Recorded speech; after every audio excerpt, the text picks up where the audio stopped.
મારા વાલાને દર્શન કરો. અંદર તો મનાય છે, ખાલી ધજાના દર્શન કરીએ તો દ્વારકાધીશ માની લઈએ છે. ને ત્યારબાદ આવી ગયા આપણે ગોમતી ઘાટે. ગોમતી ઘાટના દર્શન કર્યા. ત્યારબાદ આપણે નીકળી ગયા ત્યાંની દુકાનોમાં.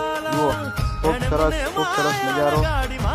માતાઓ બહેનો બધા ખરીદી કરી રહ્યા છે અને ખૂબ સરસ ભગવાનની આઈટમો છે.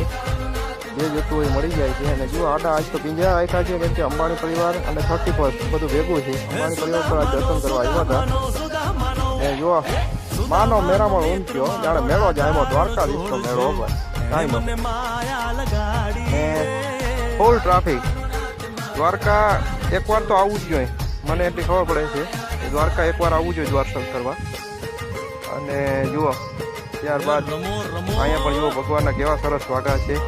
બધા પોતપોતાની કમાણી કરી રહ્યા છે. ભગવાન બધાને જાજુ કીએ. અવનવા વિડીયો જોવા માટે લાઈક અને સબસ્ક્રાઈબ કરતા રહેજો. તમારી બધાની ફરજ આવે છે. જય દ્વારકાધીશ, જય અલગ.